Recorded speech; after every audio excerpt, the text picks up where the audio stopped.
దానికి ముందే నువ్వు అలర్ట్గా ఉండాలి. అవును, ఆ ఝాన్సీదేవికి యాక్సిడెంట్ అయ్యి హాస్పిటల్లో చేరిందంట కదా. ఇంకా ఝాన్సీదేవి లేదని ఏదేదో చెప్తున్నారు. బట్ట కట్టేసిందంటగా.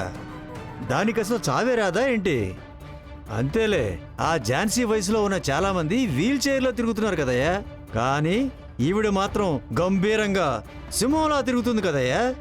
ఆవిడ్ని కట్టడి చేసే వాళ్లే లేరా దొరా? అరే నువ్వొక్కడవన్నా చంపుద్ది కానీ చావదు. ఈవిడ ఆరోగ్యం బాగోలేనప్పుడు కూడా మనకి ఎప్పటికీ చెడే చేస్తుంది. ఏం మాట్లాడుతున్నావు దొరా? ఆ జయరాణి. ఎవరు? అదే అత్తయ్యల కూతురు. దొరా, తను చాలా కాలం క్రితం ఎవరితో ఒకరితో లేచిపోయి చాలా దారుణమైన బతుకుతుందని చెప్పావు కదా. నేను ఇప్పటి వరకు అదే అన్న అనుకుంటూ ఉండిపోయాను. కొద్ది రోజుల ముందు ఏమైందంటే వైజాగ్లో 2-3 చోట్ల నేను తన భర్తను చూశాను. అసలు అతను ఎక్కడేం చేస్తున్నాడు అని నాకు ఒకటే కన్ఫ్యూజన్ వచ్చింది. కానీ ఇప్పుడు మా అత్తయ్య కూతురు జయరాణి ఇక్కడికి వచ్చేసిందన్నా. యో, ఏం మాట్లాడుతున్నావయ్యా? అవునన్నా, అది మాత్రమే కాదన్నా, తనకి యాక్సిడెంట్ అయింది. మా అత్తనే తనని తీసుకుని వచ్చి హాస్పిటల్లో కూడా అడ్మిట్ చేసి రక్తం ఇచ్చి కాపాడిందన్నా. అయ్యయ్యో, ఇప్పుడు ఏం చేయాలయ్యా మనం? ఝాన్సీ గనుక కూతుర్ని క్షమిస్తే నువ్వింకా ఇంట్లో ఉండడం కుదరదు కదయ్యా. అవునన్నా. అన్నా, ఒక్క విషయం చెప్తున్నానన్నా, ఆ జయరాణి మా అత్తయ్య కంట్లో పడనే కూడదు. ఇదిగో చూడన్నా, నువ్వు ఏం చేస్తావో ఎలా చేస్తావో తెలీదు. అది ఎక్కడ ఉన్నా సరే నువ్వు వెతికి పట్టుకొని నువ్వు చంపి పడేయాలన్నా. ఓయ్ దొరా, ఏంటి నువ్వు మర్డర్ చేయమంటున్నావా? ఏంటన్నా, నా కోసం ఆ మాత్రం చేయలేవా? నీ కోసం నేను ఎన్ని చేశానన్నా. సరే చేసేద్దాం. ఏయ్ దొరా, ఏయ్ అది ముందు పక్కన పెట్టవయ్యా. తాగి తాగి తనకంటే ముందు నువ్వు చేస్తావా ఏంటి? ఏంటన్నా, నన్ను చూస్తుంటే తాగుబోతులాగా కనిపిస్తున్నానా? ఏదో ఎప్పుడైనా అప్పుడప్పుడు చిన్న చిన్న టెన్షన్స్ వచ్చినప్పుడు ఇలా తాగుతానన్నా. అంతేకాని చాలా మంచోడ్నానా నేను. అంత తొందరగా నా ప్రాణాలు పోవన్నా. పక్క వాళ్ళ ప్రాణాలు తీయడానికే పుట్టాడన్నా ఈ దొర.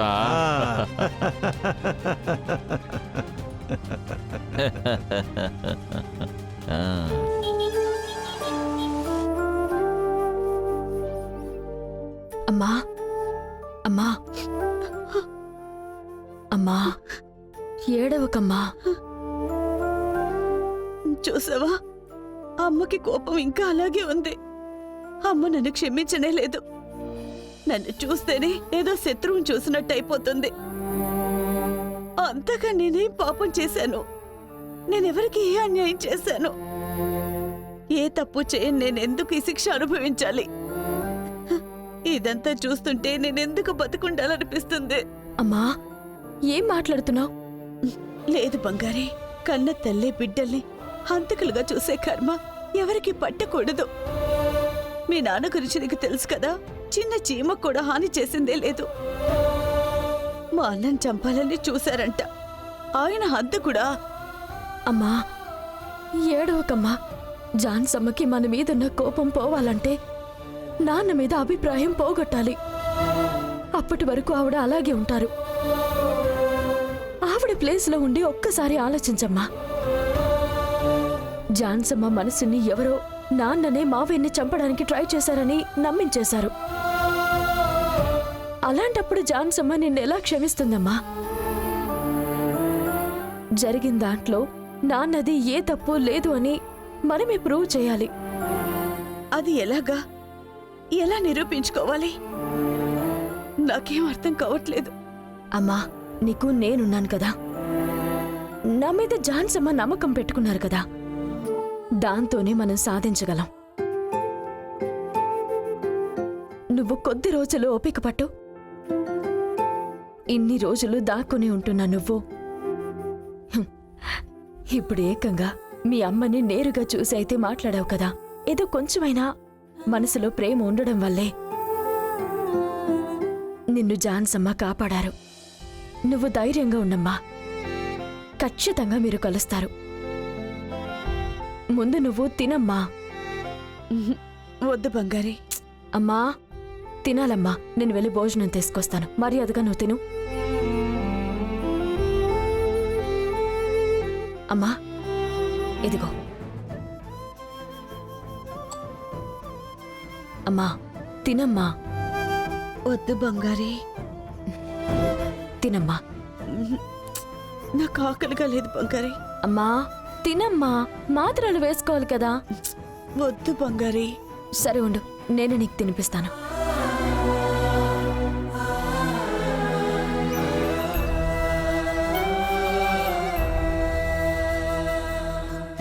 ఇదిగో తిను.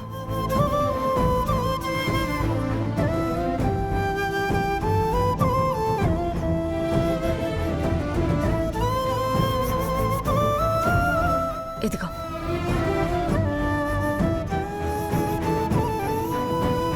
సరే నేను వెళ్ళి మాత్రలు తీసుకొస్తాను. ఇదిగో నీళ్లు తాగు.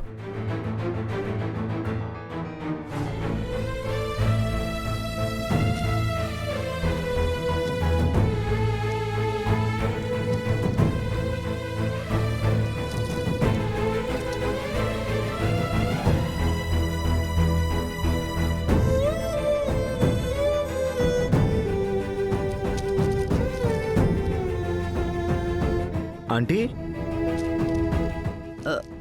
అయ్యో ఆంటీ ఏమైందంటీ? తలకా కట్టేంటి? అదా కింద పడిపోయింది. ఎప్పుడు? అంటే పొద్దున్న కొంచెం కొట్టు వరకు అని వెళ్ళింది. ఒక బైక్ అతను వచ్చి గుద్దేశాడు. అయ్యో ఏంటంటీ మీరెందుకు షాప్ వరకు వెళ్ళారు? మన ఇంటికి సామాన్లు తెచ్చేటప్పుడు చెప్తే మీకు కూడా కలిపి తీసుకొస్తారు కదా. ఏంటంటీ ఇంత కేర్లెస్గా ఉంటున్నారు? అలా కాదు బాబు, అలానే బయటికి వెళ్లకుండా ఎలా ఉంటాము? కొంచెం కేర్లెస్గా ఉన్నాను. ఇక మీదటి జాగ్రత్తగా ఉంటాను. ఆంటీ ఇక ఉన్నా సరే మనకి కారుంది. డ్రైవర్ని తీసుకొని మీరు బయటికి వెళ్ళండి. ఒక్కళ్ళే బయటికి వెళ్ళకండి ఆంటీ. ఇప్పటికే జానుకు అలా అవటం నేను తట్టుకోలేకపోతున్నాను. ఈరోజే రోడ్లో ఎవరికో యాక్సిడెంట్ అయిందంట. జానువే వాళ్ళని అడ్మిట్ చేసిందంట. వాళ్ళు కోలుకున్నారులేండి. ఒకవేళ జానుకే అలా అయ్యుంటే కొంచెం మీరే ఆలోచించండి. ఏదో మన ఫ్యామిలీకే బ్యాడ్ టైం అనిపిస్తుంది. అంత తప్పుగా జరుగుతుంది. ఆంటీ మీరు కొంచెం జాగ్రత్తగా ఉండండి. టాబ్లెట్స్ అన్ని టైంకి వేసుకోండి. రెస్ట్ తీసుకోండి. సరే నేను డ్రెస్ తీసుకుంటాను, మీరు వెళ్ళండి. Okay aunty.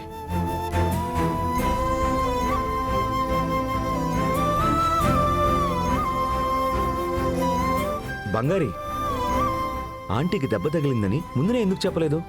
రవి సార్, ఆ అమ్మ వెళ్ళిపోయింది కదా, ఊరికే నటించకండి. పదండి వెళ్దాం.